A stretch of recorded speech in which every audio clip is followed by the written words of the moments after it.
თბილისის საქალაქო სასამართლომ ალხას ფარტენაძეს გირაოს სახით 50,000 ლარის გადახდა დააკისრა. პროკურატურა აღმკვეთი ღონისძიების სახით პატიმრობას ითხოვდა, დაცვის მხარემ კი 10,000 ლარის ოდენობით გირაოს შეფარდების შუამდგომლობა დააყენა. ალხას ფარტენაძის ოჯახმა გირაოს თანხა 20 დღის ვადაში უნდა გადაიხადოს. ადვოკატ დალი ჭანიძის ინფორმაციით დღევანდელ სხდომაზე ბრალდების მხარეს მალხას ფარტენაძის თანამდებობრივი პასუხისმგებლობის საკითხი არ დაუყენებია. შესაბამისად, ხელვაჩაურის მუნიციპალიტეტის საკრებულოს თავმჯდომარე წინასწარ პატიმრობიდან გათავისუფლებისთანავე სამსახურში დაბრუნდება და მუშაობას ჩვეულ რეჟიმში გააგრძელებს. ხელვაჩაურის საკრებულოს თავმჯდომარე შინაგან საქმეთა სამინისტროს ანტიკორუფციული სააგენტოს თანამშრომლებმა 28 მარტს დააკავეს.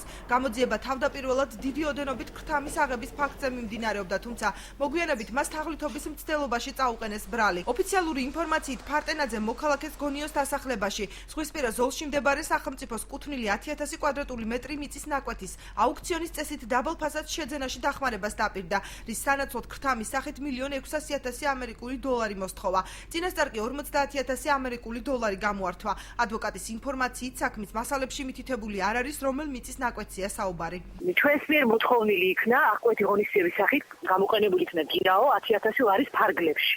სასამართლო მოусმინა ორივე მხარეს, როგორც ბრალდების მხარეს, ასევე დაცვის მხარეს და საბოლოო გადაწყვეტილება მიიღო, დააკმაყოფილა დაცვის მხარის შუამდგომლობა 50,000 ლარის გირაო 50,000 ლარის შეფარდებით 20 დღის ვადაში.